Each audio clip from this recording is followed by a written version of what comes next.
Hi, and welcome to the next episode of Time with Erasmus Mundus Scholars series.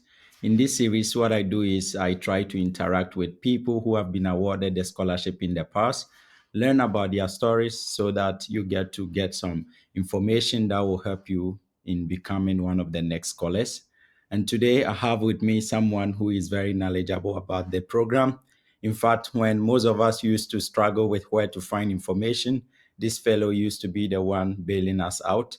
And today I'm very glad to have him.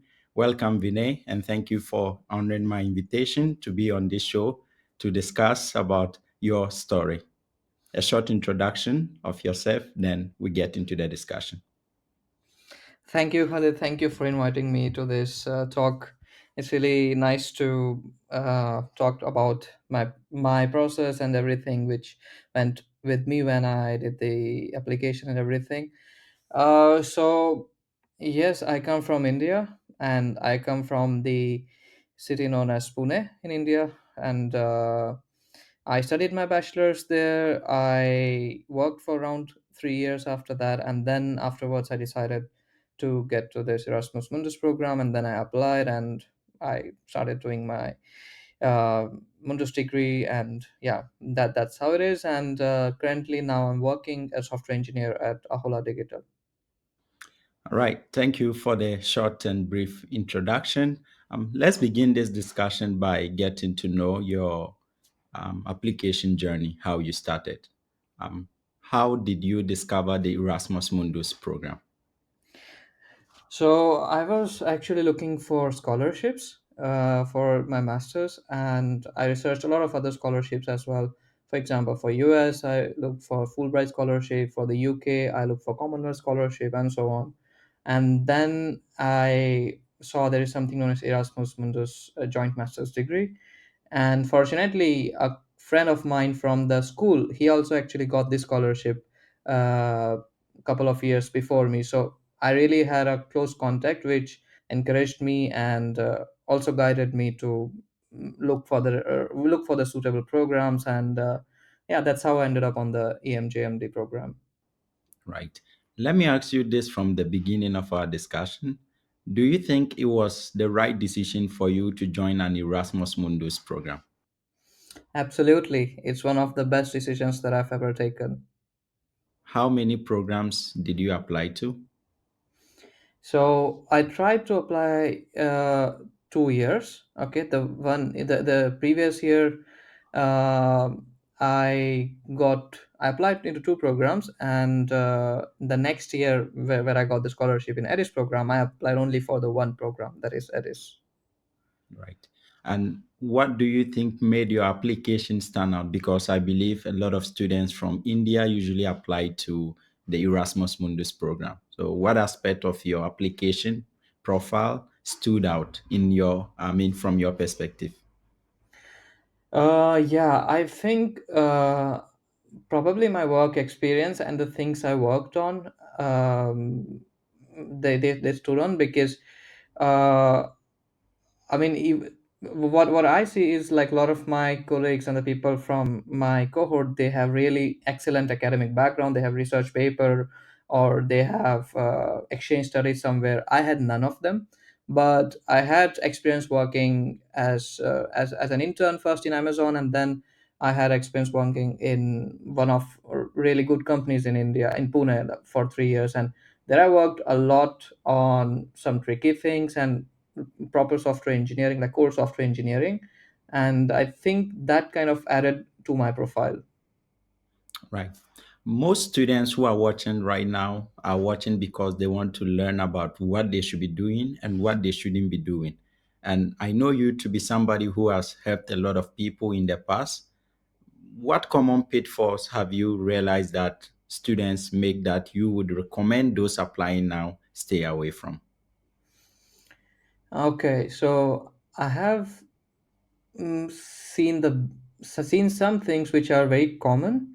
So first of them is not having all of your documents ready, and that kind of hits really hard because the deadlines are very sharp, and they are actually very small as well. Like you can have a deadline in 1 month, and if you know some of the countries it's not that efficient to get any document as you want, as soon as you want. So you need to avoid that, and you need to do a thorough research about your program, because there is officially only there are only three programs where you can apply to. I don't know if that has changed now, but That yeah. has changed now. Yes. Okay, perfect. Yeah, so then my next statement doesn't hold any validity, but yes, you need to research about the program where you apply to and see are you really interested in that, and if you're interested, you need to get all the documents sorted, because well, most of the times it's same the documents what you require and all, but for some programs they might need an additional document, and you need to get those things sorted before. The second thing which I have seen is a lot of students they just keep on thinking about something and they don't actually apply, and that I would suggest is you just apply, because you don't lose anything if you apply. Now, let's get into your time as an Erasmus Mundus scholar. I believe now you have graduated. And during your time, what did you like most about the program that you studied? Well, there are a lot of things, Khalid, and there's not a single thing that I can say, but probably a couple of things is I really like the support from the program, especially the non-academic staff, and they were really helpful, and in both the countries where I studied. And the second thing was the access to the resources. For example, in Finland they have really good research what do you say scenario, and you can get access to one of the fastest supercomputers in the world and everything, and also the connections which you build with your cohort, your alumni and everything.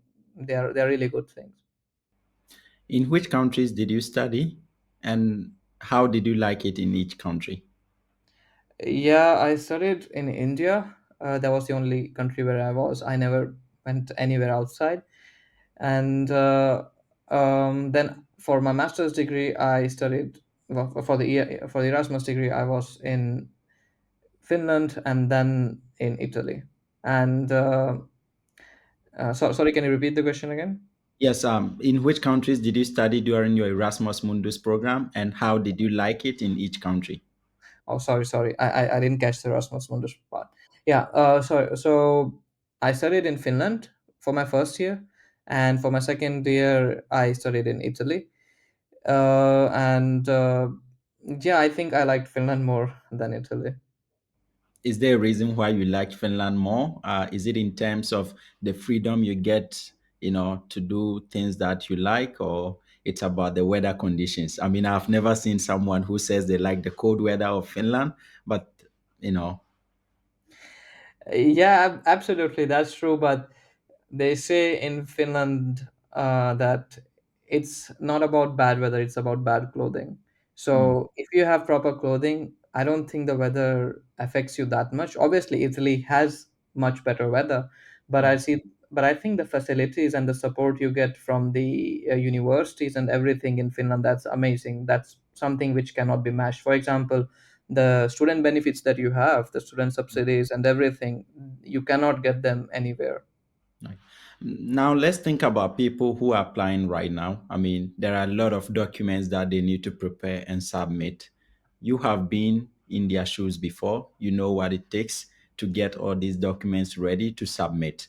So, what would be your advice to them regarding which part of, the application they should be focusing on more? They have the motivation letter, their CV, transcript. You cannot do anything about it, but there are also recommendation letters that you need to submit. So, which part of these documents should they put their maximum effort in? Mm, well, if you talk about me, in my program, it did not really have any motivation letter, but we had a personal video of motivation, and they did not even have any recommendation letter. So that did not apply in our case. But the motivational video was one of the most important things, I would say.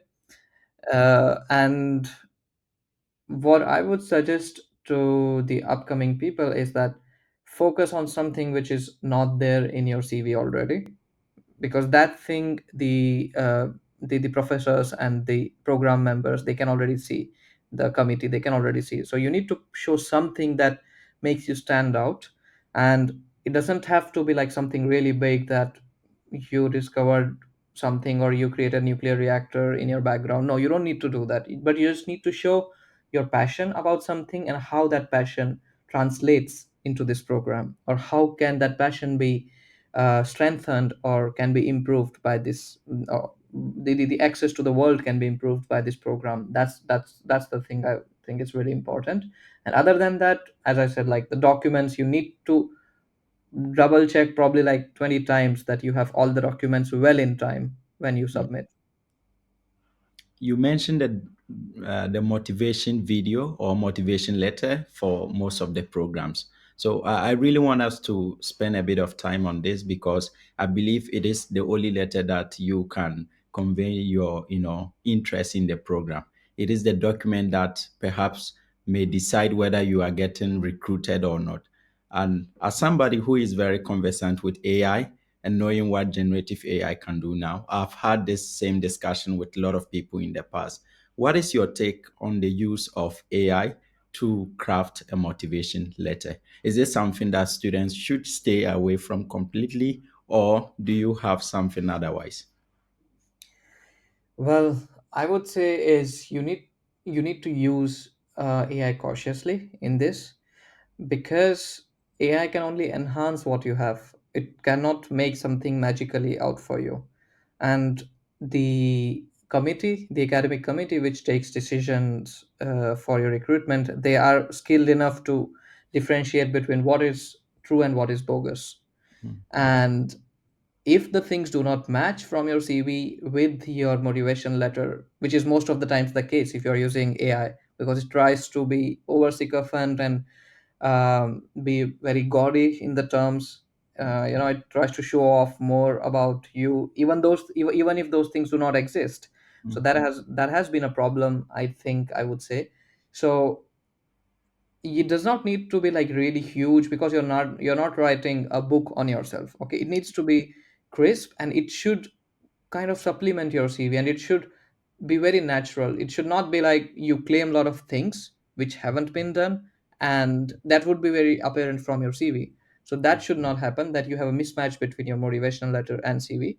And I would strongly suggest using AI, because it is really good. It can fix your grammars, it can help you write coherent paragraphs and everything. So please go for it, but my suggestion would be to use your own ideas mm. and not to inflate it a lot using AI. Right. I think last week or so, I was having a discussion with a program coordinator, and they did mention this that nobody has ever been punished for bad grammar. Nobody cares about how good your grammar is. In fact, it is about what you say, how you sell yourself. Why are you applying to the program? So you just need to say it in your own words, and you don't have to have, done something marvelously in the past. Say in your own words what you want to achieve and how the program is going to help you achieve it. I think it is very simple, but for students usually we perceive it as having a I don't know how to put it, but if you have a motivation letter that has big grammar and very smooth sentences, then it shows that you are a good candidate for the program, which may not be the case. Well, my next question is, for someone watching right now, why should they consider the Erasmus Mundus program and not any other program? What are the gains from the Erasmus Mundus program? Yeah, so I would say the best thing about Erasmus Mundus program is the mobility that you get, that you can study in different countries for different semesters or different years. It depends on program, that is. And then you get a really nice cross collaboration between different universities. Sorry. And because of that, you get to learn different cultures. If you're in different countries, you get to learn different cultures. You get to learn different ideologies and stuff. And you get to do all of that for free. I mean, I don't know if there's a better deal than this anywhere. my next question is, to people who experience what we call the imposter syndrome. In fact, myself, I've been there before. Sometimes it feels like you are not good enough for the program. I applied to 5 Erasmus Mundus programs and I got 4 out of the 5.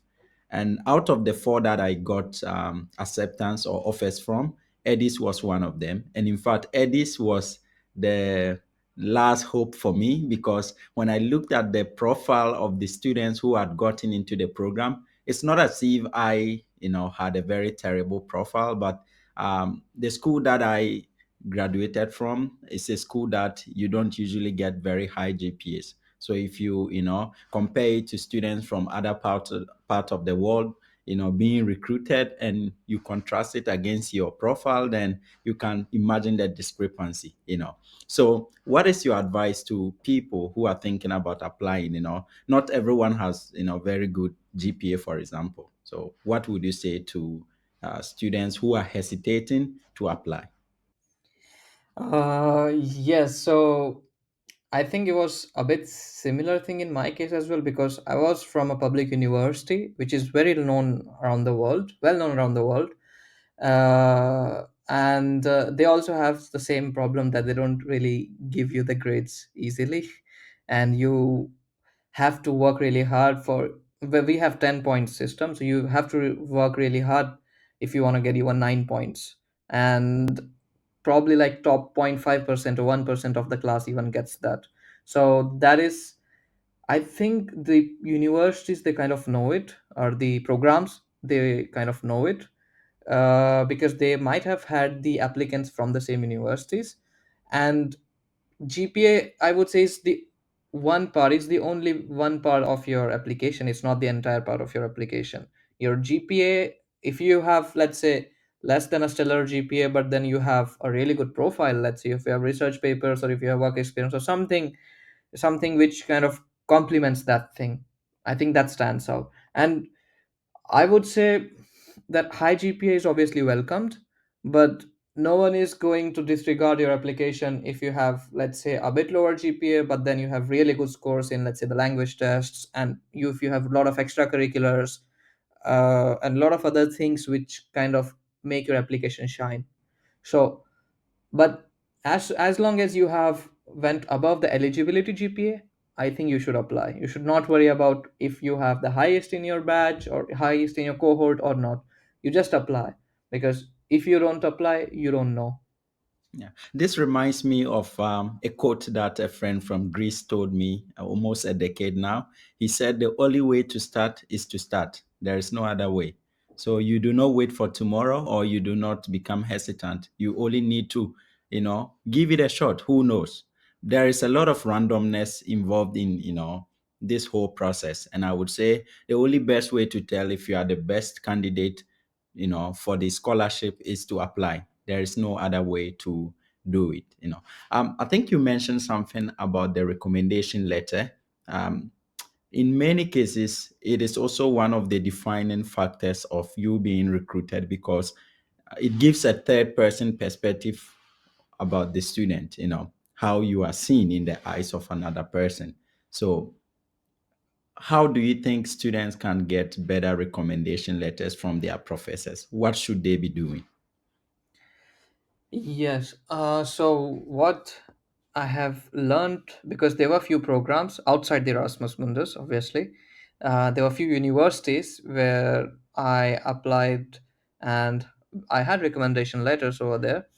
And what I can say, what I did in my recommendation letters is I took the recommendation from my thesis supervisor from my bachelor's, because I worked with them for almost around a year, so they know more about me than anyone else.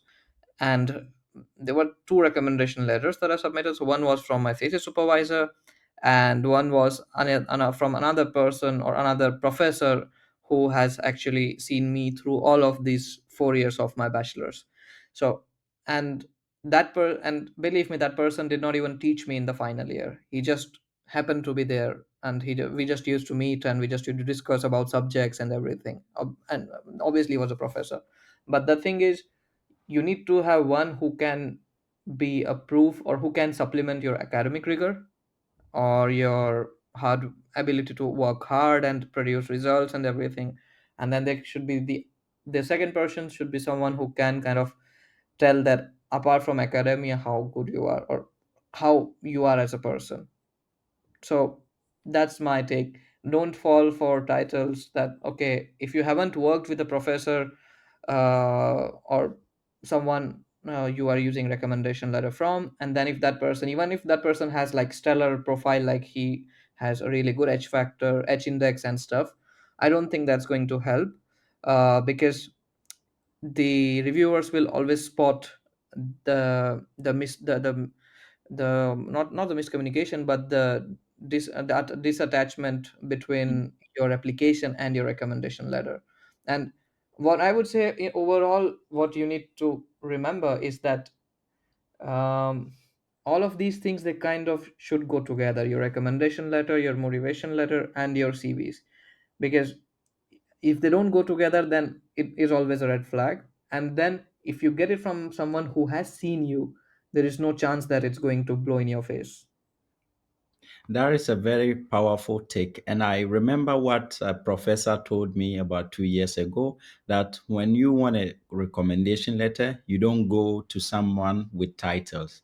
You go to someone who knows you personally and can talk to your abilities. In fact, I think it has even become a requirement that when you are applying to a program, your thesis supervisor must be one of the recommenders, because they are the only ones who can speak directly to your research potential. And I think it's very important.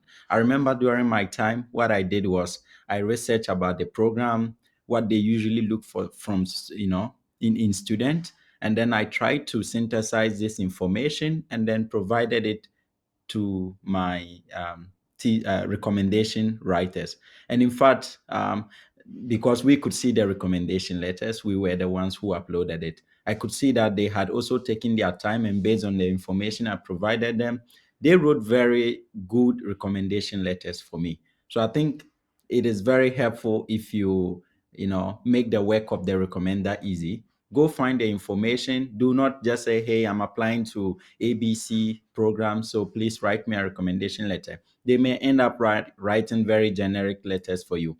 So please do your homework, do the research, and provide the recommenders with the right information so that they can write good recommendation letters for you.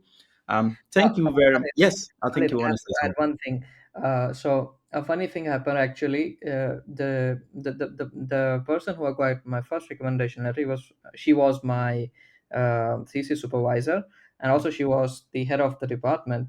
And she has also seen me actively involved in another activities like extracurricular activities and school, college fests and all. And I gave her the information as you suggested, that I gave her the information about myself, and she already knew about me. And the draft that I prepared for her to use as a base for her own thing, she herself asked me that, hey, why don't you write about this, because that was something which you really did. And that is something which will not happen if the person doesn't know you personally, because she told me to write about my extracurriculars, that hey, you were technical secretary and stuff, and you organized this fest, so why haven't you written about that? And that was like, okay, should I write about that? She's like, yeah, definitely, you have done that and you work really hard for it. So that is something which will happen if you know the person, or if the person knows you personally. Otherwise you will just give them some things and then they will write about it, and then that's gone. But if the person knows you, they will enhance your application from there, they will enhance your recommendation letter from their own side in this way. So yeah, that's a take from me. So, guys, you've heard it from Vinay. The only way to get the scholarship is to apply. Do not waste time. Make sure you invest a lot of time in preparing your application documents and sending them out. Vinay, thank you very much for honoring this invitation once more. It is a pleasure to have you here share your story, and I really appreciate the time that you have spent here discussing this with me. Thank you very much. Thank you, bye. Bye. See you guys.